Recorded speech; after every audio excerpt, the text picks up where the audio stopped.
നമസ്കാരം. നമസ്കാരം. അലക്സ് അഞ്ജന ഫുഡിലേസിലേക്ക് എല്ലാവർക്കും സ്വാഗതം. ബംഗ്ലാവിലെ അവധ എന്ന് പറയുന്ന സിനിമയിൽ എം.ജെ. ചന്ദ്രൻ ചേട്ടൻ സംഗീതം ചെയ്ത് ഞാനും തമിഴ്നാട്ടിലെ പ്ലേബാക്ക് സിംഗർ മനോജ് സാറും കൂടെ പാടിയൊരു പാട്ടുണ്ട്. ചന്ദിര ചന്ദിര മാനത്തെ ചന്ദിര സെന്തമിഴ് പെണ്ണിന്റെ സിംഗാരം പാർത്തായ மல்லிகை பூவும் சூடி நெல்லிசை பாடல் பாடி செல்லவடி வாராய் சந்திரா ஓ ஏரி ஏரி ஏரி ஏரேரோ ஏரேரோ ஏரி ஏரி ஏரி ஏரேரோ ஏரேரோ ஏரீரேரோ ஏரீரேரோ ஏரீரேரோ ഇന്ന് നമുക്ക് സ്പാനിഷ് ഓംലെറ്റ് ഉണ്ടാക്കിയാലോ? നല്ലൊരു ബ്രേക്ക്ഫാസ്റ്റ് റെസിപ്പിയാണ്. ഇച്ചാനും വളരെ ഇഷ്ടമാണ്. അതെങ്ങനെയാന്ന് നമുക്ക് കാണാം. നല്ല ഫില്ലാണ് ഈ സാധനം. ഒരു ഓംലെറ്റ് എന്ന് പറഞ്ഞാൽ 4 പേർക്ക് കഴിക്കാം. നല്ല തടിയും വെക്കും. അതെ, അപ്പൊ നമുക്കത് കാണാം. സ്പാനിഷ് ഓംലെറ്റ് ഉണ്ടാക്കാനായിട്ട് പ്രധാനമായിട്ടും വേണ്ടത് സോസേജ് ആണ്. 7 കോക്ടെയിൽ സോസേജ് വട്ടത്തിൽ മുറിച്ച് വെച്ചിട്ടുണ്ട്. 4 മുട്ട, ഫ്രോസൺ ഗ്രീൻ പീസ്, ഇതൊക്കെ എടുത്ത് വെച്ചിട്ടുണ്ട്. ആദ്യം നമുക്ക് ഈ സോസേജ് ഒന്ന് വഴറ്റി മാറ്റി വയ്ക്കാം. അത് കഴിഞ്ഞ് സവാളയും തക്കാളിയൊക്കെ വഴറ്റി മാറ്റി വെച്ചിട്ട് നമുക്ക് അതിനെ ഓംലെറ്റ് ആക്കി എടുക്കാം. അടുപ്പ് കത്തിച്ചിട്ടുണ്ട്. അതിലേക്ക് റിഫൈൻഡ് ഓയിൽ കുറച്ച് ഒഴിച്ചാൽ മതി. ഒന്ന് വഴറ്റിയെടുക്കണം. സോസേജ് ഇതിലേക്ക് ഇടുകയാണ്.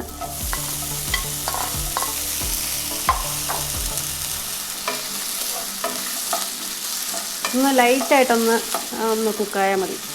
ഓൾറെഡി കുക്ക്ഡാണ്, അപ്പം ഒന്ന് വഴണ്ട് വരുമ്പോൾ ആ ടേസ്റ്റ് കൂടും. എന്നിട്ടിത് മാറ്റി വയ്ക്കാം. ഒന്ന് ചെറുതായിട്ട് നിറം മാറി തുടങ്ങി. ഇനി ഇത് നമുക്കൊരു പ്ലേറ്റിലേക്ക് മാറ്റാം. മാറ്റി വെച്ചിട്ട് ഇനി സവാള വഴറ്റണം. ഒരു സവാള ചോപ്പ് ചെയ്ത് വെച്ചേക്കുന്നതാണ്. അതേ എണ്ണയിൽ തന്നെ നമുക്ക് ഇതുകൂടെ വഴറ്റിയെടുക്കാം.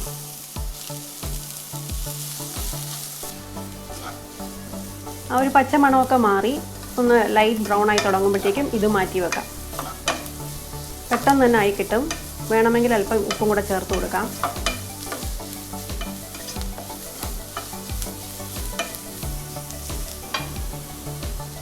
അല്പം ഉപ്പൂടെ ചേർത്ത് കൊടുക്കുകയാണ്. അപ്പോൾ പെട്ടെന്ന് വഴണ്ടി കിട്ടും.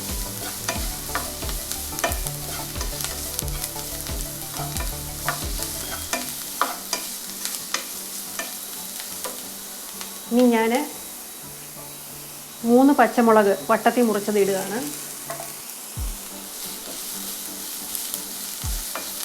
അത് എരിവനുസരിച്ച് വേണം ഇടാനായിട്ട്. ഇതിന് നല്ല എരിവുള്ള പച്ചമുളക്, അതുകൊണ്ടാണ് 3 എണ്ണം.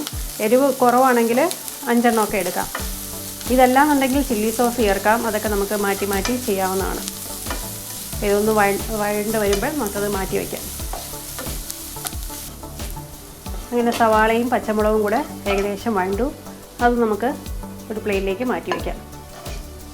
ഇനി അടുത്ത ഗ്രീൻ പീസ് വഴറ്റണം, തക്കാളിയും വഴറ്റണം.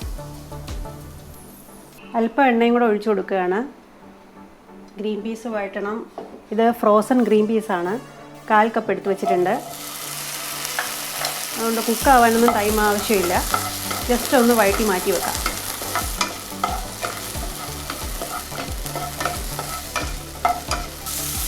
ഇങ്ങനെ ഗ്രീൻ പീസും ഒന്ന് വഴണ്ട് കിട്ടി. വേണമെങ്കിൽ അല്പം ഉപ്പ് ചേർക്കാം, പക്ഷേ മുട്ടയിലൊക്കെ ചേർക്കുന്നുണ്ട് അതിൻ്റെ, അതുകൊണ്ട് ആവശ്യമില്ല. ഇനി ഇത് മാറ്റി വെക്കുകയാണ്. തക്കാളി വഴറ്റണം. ഒരു തക്കാളി അരിഞ്ഞതാണ്. അത് നമുക്കൊന്ന് വഴറ്റി മാറ്റി വയ്ക്കാം. ഇതെല്ലാം കൂടെ ഒരുമിച്ച് വേണമെങ്കിലും വഴറ്റാം, പക്ഷേ അതാകുമ്പം എല്ലാം കൂടെ കുഴഞ്ഞിരിക്കും. അതുകൊണ്ടാണ് ഇത് നമ്മളിനി പിസയ്ക്കൊക്കെ ലെയർ ചെയ്യുന്ന പോലെ നമുക്ക് അങ്ങനെ ചെയ്യാം. അതുകൊണ്ടാണ് ഇത് പ്രത്യേകം ചെയ്യുന്നതിൻ്റെ കാര്യം. എളുപ്പത്തിന് ഇപ്പോൾ സമയമില്ല എന്നുണ്ടെങ്കിൽ ഇതെല്ലാം കൂടെ ഒരുമിച്ച് വഴറ്റിയാലും മതി. പിന്നെ സോസേജ് താല്പര്യമില്ല എന്നുണ്ടെങ്കിൽ ഉരുളക്കിഴങ്ങ് അത് ഗ്രേറ്റ് ചെയ്തോ അല്ലെങ്കിൽ വട്ടത്തിലരിഞ്ഞോ സ്ലൈസ് ചെയ്തോ ഒക്കെ നമുക്ക് വഴറ്റി അതും ഇതുപോലെ ഈ ഓംലെറ്റിന് ചേർക്കാവുന്നതാണ്. ഇതിൽ ഒരുപാട് വേരിയേഷൻസ് നമുക്ക് അങ്ങനെ ചെയ്യാം, പക്ഷേ ഇതാണ് ഏറ്റവും ടേസ്റ്റി ആയിട്ട് ഞങ്ങൾക്ക് തോന്നിയിട്ടുള്ളത്. ഈ റെസിപ്പി ഇച്ചാന് ഇവിടെ പലയിടത്തുനിന്നും കഴിച്ച് അങ്ങനെ കിട്ടിയ റെസിപ്പിയാണ്. വലിയ ഇഷ്ടമാണ് എല്ലാവർക്കും. ഇതൊന്ന് വഴറ്റി നമുക്ക് മാറ്റി വയ്ക്കാം. ഒന്ന് ചെറുതായിട്ടൊന്ന് വഴണ്ടാൽ മതി. അപ്പോൾ വഴറ്റേണ്ട കാര്യങ്ങളൊക്കെ കഴിഞ്ഞു. ഇനി മുട്ട ബീറ്റ് ചെയ്തെടുക്കാനുണ്ട്.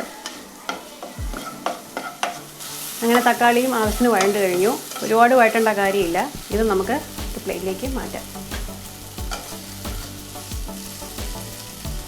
നല്ല കളർഫുള്ളായില്ലേ? പച്ചയും ചുവപ്പും സോസേജും എല്ലാമായിട്ട് നല്ലൊരു കളർഫുൾ കോമ്പിനേഷൻ. 4 മുട്ട പൊട്ടിച്ച് ഒഴിച്ചിട്ടുണ്ട്. ആവശ്യത്തിന് ഉപ്പിട്ട് കൊടുക്കാം. ഒരുപാട് വേണ്ട, ഒരു നുള്ളു മതിയാവും. പിന്നെ ദേ എടുത്ത് വെച്ചേക്കുന്നത് 1 ടേബിൾ സ്പൂൺ മൈദ, റിഫൈൻഡ് ഫ്ലോർ, പിന്നെ ബേക്കിംഗ് പൗഡർ 1/2 ടീസ്പൂൺ, ഇത്രയും എടുത്തിട്ടുണ്ട്. ഇതുകൂടെ ചേർത്ത് കൊടുക്കാം. എന്നിട്ട് നന്നായിട്ട് നമുക്കത് ബീറ്റ് ചെയ്തെടുക്കാം.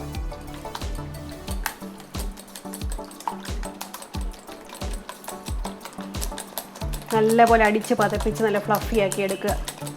എഗ് വൈറ്റ്സ് സെപ്പറേറ്റ് ചെയ്ത് അങ്ങനെയും ചെയ്യാം. മുട്ടയുടെ മഞ്ഞയും വെള്ളയും കൂടെ സെപ്പറേറ്റ് ചെയ്ത് നല്ലപോലെ ബീറ്റ് ചെയ്തെടുക്കാവുന്നതാണ്. ഇങ്ങനെ ചെയ്താലും നല്ലതാണ്. അങ്ങനെ വീണ്ടും പാൻ വൃത്തിയാക്കി വെച്ചിട്ടുണ്ട്. അടുപ്പും കത്തിച്ചിട്ടുണ്ട്. ഇതിലേക്ക് ആവശ്യത്തിനുള്ള എണ്ണ, ഒരുപാട് വേണ്ട, 1 ടേബിൾ സ്പൂൺ മതിയാവും. ചൂടാവട്ടെ. എന്നിട്ട് നമുക്ക് ഈ നന്നായിട്ട് ബീറ്റ് ചെയ്ത് വെച്ചേക്കുന്ന മുട്ട ഇത് ചേർത്ത് കൊടുക്കാം. അങ്ങനെ എണ്ണ ചൂടായി. ഒരുപാട് ഹൈ ഫ്ലെയിമിൽ വെക്കരുത്, ലോ ടു മീഡിയം ഫ്ലെയിം അതിലേ വെക്കാവൂ. ഇതിപ്പോൾ ഞാൻ മുഴുവൻ ഒഴിച്ചു കൊടുക്കുകയാണ്. അല്ല എന്നുണ്ടെങ്കിൽ നമുക്ക് കുറച്ച് മാറ്റി വെച്ചേച്ച് ഇനി സോസേജൊക്കെ ഇടുമ്പോഴത്തേക്ക് അതിൻ്റെ മുകളിൽ ഒഴിക്കാവുന്നതാണ്. ഇങ്ങനെ ഒന്ന് ഒഴിച്ച് ഒന്ന് ചുറ്റിച്ച് കൊടുക്കുക. ഇനി ഇതൊന്ന് മീഡിയം ഫ്ലെയിമിലോ അല്ലെങ്കിൽ ലോ ടു മീഡിയം ഫ്ലെയിമിൽ ഇരുന്നിട്ടൊന്ന് അടച്ചു വെച്ച് നമുക്കൊന്ന് കുക്ക് ചെയ്യാം. ഒന്ന് മോൾ ഭാഗമൊക്കെ ഒന്ന് സെറ്റാവട്ടെ. ഏകദേശം 1 മിനിറ്റായി. നമുക്കൊന്ന് തുറന്ന് നോക്കാം. അടിഭാഗമൊക്കെ ചെറുതായിട്ടൊന്ന് കുക്കായി തുടങ്ങി. മോൾ ഭാഗം ഇപ്പോഴും ലിക്വിഡായിട്ടിരിക്കുകയാണ്. നമുക്കിത് മുഴുവനായിട്ട് സോസേജ് നിരത്തുന്നതിന് പകരം ഒരു വശത്തായിട്ട് വെച്ച് കൊടുക്കാം. അങ്ങനെ ചെയ്യുമ്പോൾ ഉണ്ടല്ലോ കുറച്ചുകൂടെ നമുക്ക് ഇത് മടക്കിയെടുക്കാൻ എളുപ്പമാവും. അല്ലെങ്കിൽ മൊത്തമായിട്ട് നിരത്തി കഴിഞ്ഞാൽ മടക്കുമ്പോൾ ചിലപ്പം അത് മുറിഞ്ഞു പോവും. അതുകൊണ്ടാണ് കുറച്ചതിട്ട് കൊടുത്തു. ഇനി നമുക്ക് കുറച്ച് സവാള വഴറ്റിയത് പകുതി പോർഷനായിട്ട് ഇട്ട് കൊടുക്കുകയാണ്. കുറച്ച് ഗ്രീൻ പീസ് പിന്നെ ലെയർ ചെയ്ത് ഇടുകയാണ്. തക്കാളി,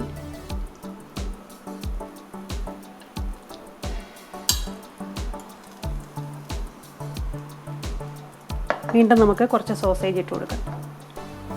ബാക്കി ഇരിക്കുന്ന അങ്ങ് ഇട്ട് കൊടുക്കാം.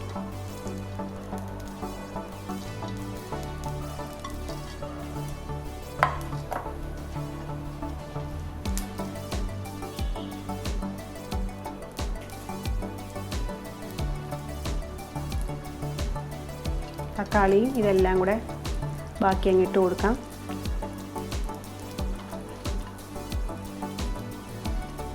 ഇത് ഹൈ ഫ്ലെയിമിൽ ഇരുന്നാൽ അടിക്ക് പിടിച്ച് അല്ലെങ്കിൽ അത് കരിയും. അതുകൊണ്ട് എപ്പോഴും ലോ ഫ്ലെയിമിൽ ഇട്ട് തന്നെ കുക്ക് ചെയ്യാൻ നോക്കുക. ഇതിപ്പോൾ ഒന്ന് നിരത്തിയല്ലോ. ഇനി നമുക്കിതൊന്ന് ഇങ്ങനെ ഒന്നാക്കി കൊടുത്തേച്ച് അടച്ചു വെച്ച് വീണ്ടും ഒന്ന് കുക്ക് ചെയ്യാം.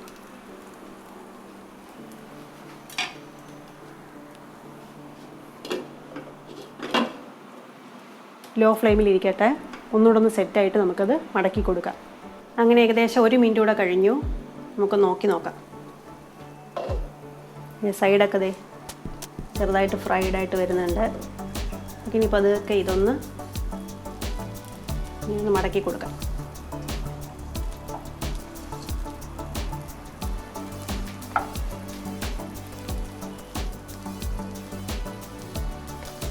അകത്തെ ഫില്ലിങ് നല്ല ഹെവി ആയിട്ടുള്ളതുകൊണ്ട് നല്ല ഇങ്ങനെ ഇതായിട്ടിരിക്കുന്ന കണ്ടോ. ഇനി ഇങ്ങനെ ഇരുന്നൊന്ന് അടച്ചു വെച്ച് ഒന്നുകൂടെ ഒന്ന് 1 മിനിറ്റ് കൂടെ ഒന്ന് കുക്ക് ചെയ്യാം.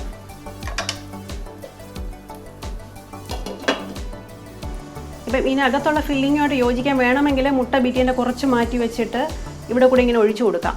അതായത് ഈ ഇതിനകത്തൂടെ ഒഴിച്ചു കൊടുക്കാം. അപ്പം ഇതുമായിട്ട് മിക്സ് ആയിരിക്കും. ഇതിപ്പം ഫില്ലിങ് ഇങ്ങനെ നിറഞ്ഞ് നിൽക്കുകയാണ്. അതുകൊണ്ട് നമുക്കൊന്ന് പതുക്കെ ഒന്ന് കുറച്ചൊക്കെ വെളിയിൽ പോവും, എന്നാലും കുഴപ്പമില്ല. നമുക്ക് പതുക്കെ ഒന്ന് മറിച്ച് കൊടുക്കാം. ഇനി മറ്റേ സൈഡ് കൂടെ ഒന്ന് മൊഴിയട്ടെ.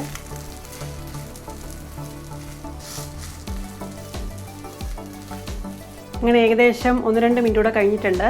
നമുക്ക് നോക്കാം. നല്ലൊരു മണമൊക്കെ വരുന്നുണ്ട്.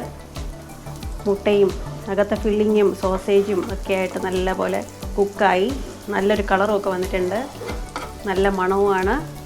ഇത് 3-4 പേർക്ക് കഴിക്കാം, അത്രയ്ക്കുണ്ട്. ഈ ഫില്ലിങ്ങൊക്കെ അളവ് കൂട്ടുകയും കുറയ്ക്കുകയൊക്കെ നിങ്ങൾക്ക് ചെയ്യാവുന്നതാണ്. അത് നമ്മുടെ ആവശ്യത്തിനനുസരിച്ച് ചെയ്യുക. ഇനി നമുക്കിത് അടുപ്പ് ഓഫ് ചെയ്യാം. പ്ലേറ്റിലേക്ക് മാറ്റുകയാണ്.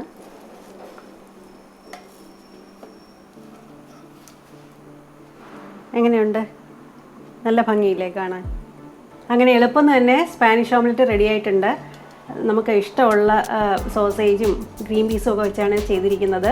നിങ്ങൾക്ക് വേണമെങ്കിൽ ഉരുളക്കിഴങ്ങ് വെച്ചിട്ട് ചെയ്യാം, ചീസ് വെക്കാം, സോസസ് യൂസ് ചെയ്യാം, പിന്നെ വേണമെങ്കിൽ സലാമി, അങ്ങനെയൊക്കെ ഒരുപാട് തരത്തിൽ നമുക്ക് ചെയ്യാവുന്നതാണ്. അപ്പോൾ എളുപ്പം തയ്യാറാക്കുന്ന രീതിയാണ് ഞാൻ കാണിച്ചത്. ഇനി നമുക്ക് ടേസ്റ്റ് ചെയ്ത് നോക്കാം.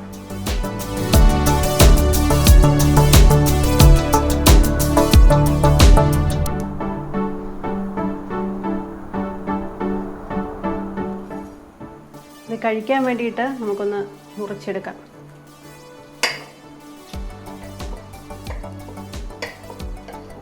ബേക്കിംഗ് പൗഡറൊക്കെ ചേർത്തിരിക്കുന്നതുകൊണ്ട് നല്ല സോഫ്റ്റായിട്ടാണ് ഇരിക്കുന്നത്.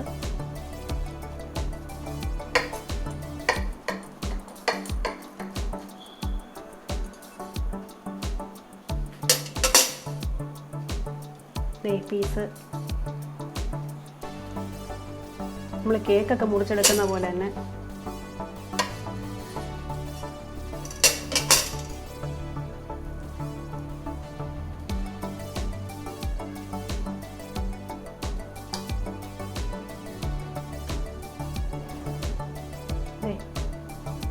ഒന്ന് ടേസ്റ്റ് ചെയ്യുന്നൊക്കെയാണ്. എൻ്റെ അമ്മോ